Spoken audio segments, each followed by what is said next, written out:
जीवन में कभी भी खुद नहीं करना चाहिए कुछ। जो भगवान कर रहे हैं, जो आपके बारे में वो सोच रहे हैं, वो अच्छा है, बेहतर है। कभी कभी हम लोग को लगता है हमें ये मिल जाता, हम ये कर लेते, नहीं। जो नहीं मिलना था वो नहीं मिला, जो नहीं करना था नहीं किया, जो मिलना था वो मिला है। हाँ, आपके पास घास की झोपड़ी है, वही मिलनी थी तो मिल गई। आपके पास महल है, वो मिलने थे, मिल गए। जो मिलना है वो मिलके रहेगा, नहीं तो। इसलिए कई बार हमको क्या लगता, भगवान ने हमारे साथ गलत किया ना। ईश्वर कभी गलत नहीं करते। कभी कभी हमारा नुकसान हो जाता है, हमें लगता गलत हुआ ना, उस नुकसान में भी फायदा है। सब्र रखो, आगे का रास्ता नजर आएगा। धैर्य रखो। सुदामा के घर 4 दिन चूल्हा नहीं जला, उन्होंने धैर्य नहीं तोड़ा कि मैं इतना बड़ा भगत हूं, चूल्हा नहीं जल रहा। सुदामा गरीब थे, धैर्य रखा, भक्ति जारी रखी, प्रेम जारी रखा, विश्वास बनाए रखा, तो जो रोटी को मोहताज सुदामा 2 लोगों के स्वामी बन गए कि नहीं। धैर्य रखना पड़ेगा। अच्छे वक्त का, अच्छे समय का इंतजार करना पड़ता है, जल्दी नहीं आता। बच्चा पैदा होने में भी 9 महीने लगते हैं। कोई सोचे आज की आज बच्चा पैदा हो जाए, कैसे संभव है? नहीं, उसको भी बनने में मां के गर्भ में 9 महीने का वक्त लगता है। यदि 7 महीने में, 6 महीने में बच्चे पैदा हो जाते हैं ना, तो उनके जीने की उम्मीद कम बचती है। उनका जो विकास होना चाहिए था मां के गर्भ, वो नहीं होता, पहले निकल आते हैं। तो एक अच्छे बच्चे को 9 महीने लगता, समय लगेगा, परंतु विश्वास रखिए, जो समय लग रहा है वो अच्छा समय होके आपके सामने आएगा। एक छोटी सी कथा मुझे स्मरण आ रही है, सुना देता हूं आपको। एक मणि थी, मणि। उस मणि से 3 चीजें मांगी जाएं तो जरूर मिलती थी, तुरंत मिलती थी। एक सज्जन वो मणि लेके जा रहे थे, तो पानी बरसने लगा, तूफान आ गया। उनको लगा कि आज हमें यहीं कहीं विश्राम करना चाहिए। एक घर नजर आया, वो घर पे विश्राम करने लगे। वहां पे पति पत्नी रहा करते थे। तो पत्नी की नजर पड़ी, भाई ये क्या रखा है आपके पास? उन्होंने कहा ये मणि है। क्या है? मणि। अच्छा, कितने की लाई? बोले लाई नहीं, मिली है। और जब मिली तो आकाशवाणी हुई, किससे तुम 3 चीजें मांगोगे तो मिलेगी। पत्नी ने बोला आपने भैया मांगा? उन्होंने कहा मांग कर मैं बर्बाद हो गया, मांग कर मैं बर्बाद हो गया। ये मणि जो देती है ना, वो सारा सुख चैन हर करके देती है। पत्नी बोली नहीं नहीं, आपने गलत तरीके से मांगा होगा, एक बार हमें मौका दीजिए, हम मांगते हैं। उसने लाख समझाया, देखो मत मांगो, इस मणि से कुछ मत मांगना, ये देगी जरूर पर सुख चैन हर लेगी आपका। पत्नी नहीं मानी, पति पत्नी दोनों बोले नहीं नहीं, आप हमें एक मौका दीजिए। अब कई बार ना आप लोग मानते नहीं, जिद करने लगते। उन्होंने भी जिद करी। अब ये भाई साहब बोले ठीक है मांग लो। अब पति पत्नी ने डिसाइड किया क्या मांगे, 3 चीज मांगनी है, क्या मांगे? पत्नी बोली आप बताओ। पति बोला आप बताओ। पत्नी बोली 1 लाख रुपए मांग लेते हैं। उस जमाने में 1 लाख रुपए बहुत होता था। लखपति, ये बहुत साल पुरानी घटना है। ये घटना है या कल्पना है, लेकिन इससे संदेश बढ़िया मिलेगा। बहुत पुरानी घटनाएं हैं, आजकल 20-50 करोड़ और वो 1 लाख। पत्नी बोली 1 लाख रुपए मांग लेते हैं। पति बोला ठीक है मांग लो। पत्नी ने कहा हे मणि जी, हमें 1 लाख रुपए मिल जाएं। कहा मणि जमीन पे गिर गई। तुरंत 5 मिनट के भीतर दरवाजे पे किसी ने दस्तक दी। दरवाजा खोला, आपके लिए 1 लाख रुपए। किसने दिया है? बोले आपका बेटा सेना में था, शहीद हो गया है, शहीद हो गया है, उसके लिए राजा ने 1 लाख रुपए पहुंचाए हैं आपके लिए। अब तो मां छाती पीटने लगी, विधाता क्या किया? मेरा बेटा, बेटे के मरने के 1 लाख हैं ये, मिले तो, पर किस प्रकार से मिले? आपकी अनंत इच्छाएं, आपकी इच्छाएं ही आपके सुख चैन को हर लेती हैं। इस बात पर गौर कीजिएगा।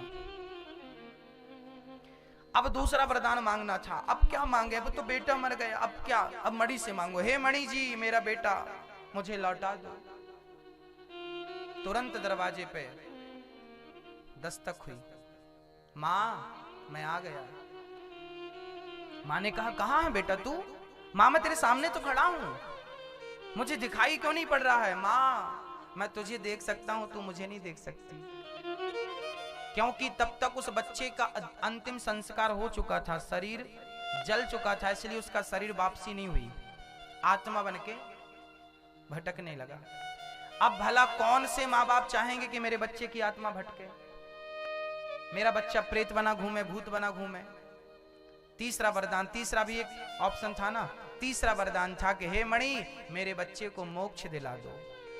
मोक्ष दिलाया, बच्चे का मोक्ष हो गया। 3 इच्छाएं जो थी खत्म, ऑप्शन खत्म। 1 लाख रुपए रख लो अपने पास। हाँ भैया मैया जी, आप ये मत कहिए कि हमें दे दो, आप भगवान से ये कहा करिए, भगवान जो आप हमें देना चाहते हैं, जो हमारे लिए अच्छा हो वो हमें आप देना। हम नहीं मांगेंगे कि हमारे लिए, कभी कभी हम जो मांगते हैं, कभी कभी बच्चा जिद करता हमें गर्म दूध पिलाओ, उबलता हुआ दूध पिलाओ, क्या पिलाओगी आप?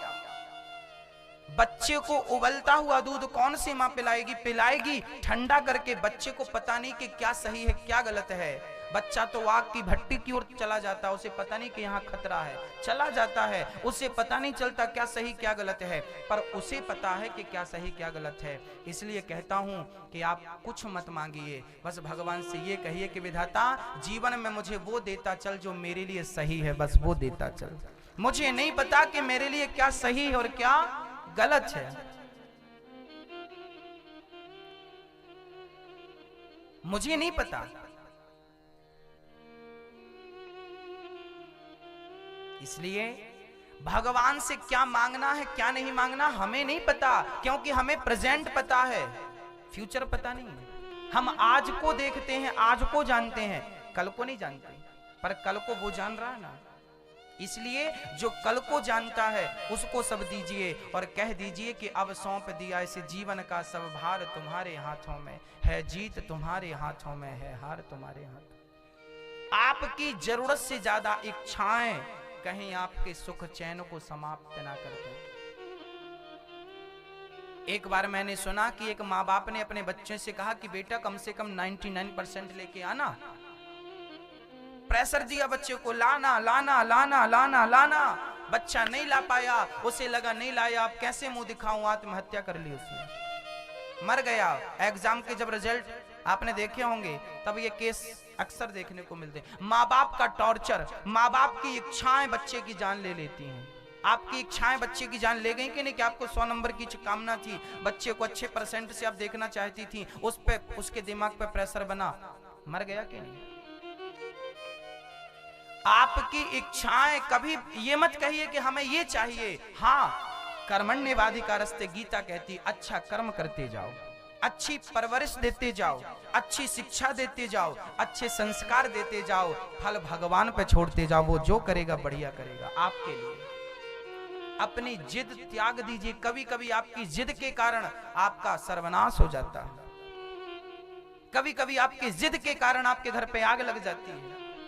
मत करिए जिद, वो अच्छी नहीं है आपके लिए, आपके स्वास्थ्य के लिए, आपके परिवार के लिए, फिर भी कर रहे हैं। यदि मिलेगा, मेरी 5 किलो वजन उठाने की क्षमता है, 10 किलो लाद देंगे तो मर नहीं जाऊंगा। आपके भाग्य में जितना था मिल गया, उससे ज्यादा इच्छाएं कर रहे हो आप तो वो नुकसान देंगे। संतोष नाम की कोई चीज है कि नहीं? जब आवे संतोष धन सब धन धूरी समान।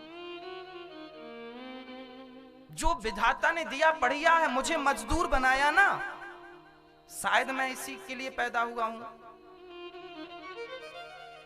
ठीक है, ईश्वर की मर्जी में समझौता क्यों नहीं कर लेते? की मर्जी में समझौता क्यों नहीं कर लेते? मैं मजदूरी करता हूं, ठीक है भाई, मैं मजदूर हूं, खुश रहो ना अपनी लाइफ में। मैं डॉक्टर हूं, ठीक है, खुश रहो। इंजीनियर हूं, हाँ हाँ खुश रहो। मैं सड़क साफ करता हूं, मैं झाड़ू लगाता हूं, मैं झाड़ू लगाने वाला नगर पालिका की मेंबर हूं, मैं सवेरे से झाड़ू लगाती हूं, कोई बात नहीं ना। आपको इसीलिए ईश्वर ने भेजा है, जाओ कर्म करो अपना, यही तुम्हारा कर्म है। उस कर्म को ही पूजा मानिए। जहां हो बुरे नहीं हो,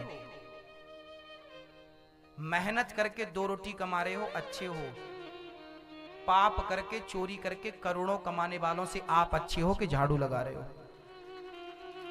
कम से कम खून पसीने का तो खा रहे हो, मेहनत का तो खा रहे हो। ईश्वर ने जो दिया है आपको, फटी साड़ी दी है उसमें खुश रहो, 100 रुपए की साड़ी पहनने लायक हो ना, उसमें खुश रहो। क्योंकि खुशी 1000 की साड़ी पहनने से नहीं मिलती। क्योंकि खुशी गले पे मैं 5 लाख का हार पहन के घूमूं तो खुश हो जाऊंगा, खुशी मिल जाएगी। मेरी माँ, खुशी साड़ियों में नहीं है, खुशी धन दौलत में नहीं है, खुशी तो बस संतोष में है। मेरे पास जितना विधाता ने दिया बहुत मालिक तेरा धन्यवाद, मैं तो इसके भी योग्य नहीं था, कम से कम तूने देखने को आंखें तो दी हैं, चलने को पांव तो दिया है। अरे उन लोगों से पूछो जो लोग अंधे हैं, आप तो फिर भी देख रहे हो ना। उन लोगों से पूछो जो पांव की चप्पल हाथ में पहन के चलते हैं। कई लोगों को आपने देखा होगा पोलियो ग्रसित, भगवान करे बीमारी किसी को ना हो, पर आपने कई बार मैंने देखा है कई लोग हाथ पे चप्पल पहन के चलते हैं, घिसट। जो चप्पल पांव की होती है उसे हाथ पे पहन रहे हैं। उन लोगों से आप भले हो के नहीं, फिर भी शिकायत है कि विधाता तूने ये, विधाता तुम्हें वैसा बना देता तो क्या कर लेते? जो दिया है ना उसका संतोष नहीं है, उसका शुक्रिया अदा धन्यवाद नहीं है, बस शिकायतें हैं। शिकायतों में जिंदगी अच्छी नहीं होती मेरी माँ। मैं तो कहता हूँ शिकायत कभी नहीं होनी चाहिए, ना भगवान से, ना पति से, ना पत्नी से। यदि पति तुम्हें गाली देता है और गाल में थप्पड़ मारता है तो समझ लेना कि ये तुम्हारे पापों का ही फल मिल रहा है। किसको दोष दें हम?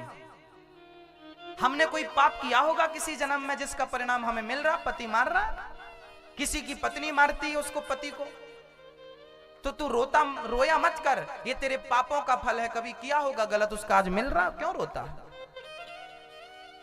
किसी का बेटा मारता है तो मत रोइए ना, किया होगा अपने गलतियां। ये बात मैं नहीं कहता, शास्त्र कहते हैं को ना काहू को सुख दुख कर दाता, निज कृत कर्म भोग सब भ्राता। जो व्यक्ति दुख भोगता है वो अपने ही कर्मों से भोगता है, और जो सुख भोगता है वो भी अपने ही कर्मों से भोगता है। अच्छा बुरा आप ही बनाते हैं अपने जीवन में, हानि लाभ आप ही बनाते हैं अपने जीवन में, कोई किसी को नहीं देता।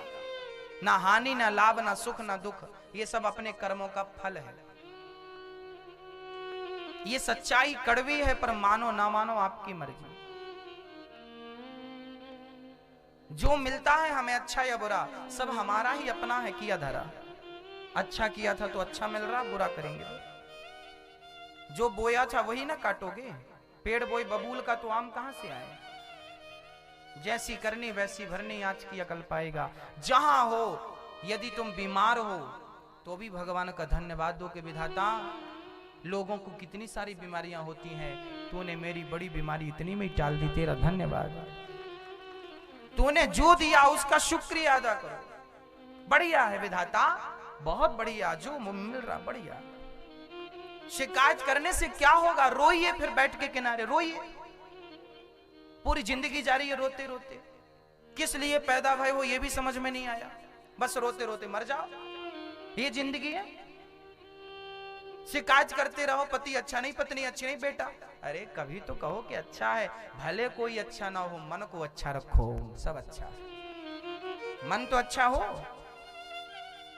और शिकायतें कभी मिटेंगी नहीं। जिनकी सोने की लंका थी उनकी शिकायतें नहीं मिटी, तो तुम्हारे घर मिट्टी के शिकायतें नहीं मिटने वाली। श्री नारद जी महाराज ने कहा, महाराज मैं दासी पुत्र था, मेरी माँ बर्तन धुलती थी घर घर,